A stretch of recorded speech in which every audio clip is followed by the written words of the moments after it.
ডেকে বাবাই বলে মাগো তুমি যাবে গিয়ে,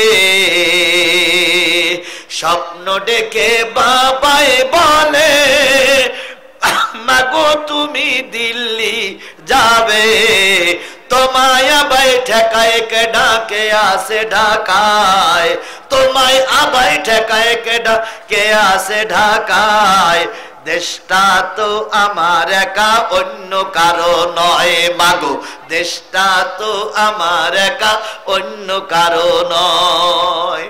আমার কন্যা শেখ হাসিনা কাউকে সে যে ভয় পায় না, দড়ি তাহার বান্দা আছে দিল্লির খোটায়, দড়ি তাহার বান্দা আছে দিল্লির খোটায়, দেশটা তো আমার একা অন্য কারো নয় মাগো, দেশটা তো আমার একা অন্য কারো নয়। এই উম্মে জামিলির ভাই ছিল আবু সুফিয়ান, আর উম্মে জামিলের পিতা ছিল তৎকালীন যুগে জাতির পিতা যিনি, তিনি ছিলেন হারব, হারবের কন্যা উম্মে জামিল। আর এই হারব ছিল হলো গোটা মক্কার মানুষের কাছে বিরাট এক জবরদস্ত নেতা, তাকে সেই সময় জাতির পিতা বলা হতো।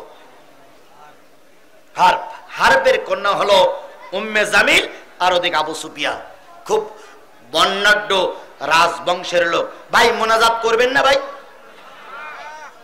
মোনাজাত আসুন, মোনাজাত করে যাই। আমি আপনার আলোচনা প্রায় শেষ, শেষ একটা আয়াত বাকি আছে, একটা আয়াত পরেই মোনাজাত করব। যুবকদের এই মাহফিল, আপনারা যদি চলে যান যুবকরা কষ্ট পাবে। কথা বলেন ঠিক না ঠিক?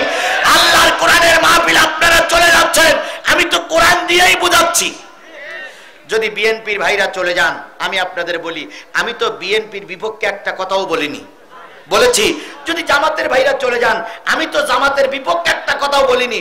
যদি মনে করেন আমরা আমলিগের লোক, আপনারা আমলিগের লোক চলে যাবেন কি থাকবেন ওটা পরের কথা, কিন্তু আমি তো আপনাদের আমলিগের একেবারে জাহান্নামে ঢুকাই দেইনি।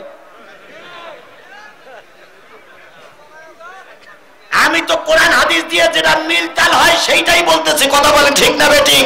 সুতরাং আজকের এই মাহফিল আমাদের জীবনের শেষ মাহফিল হতে পারে। কথা বলেন ঠিক না বেঠিক? আজকের এই মোনাজাত আপনার জীবনে আর নাও আসতে পারে।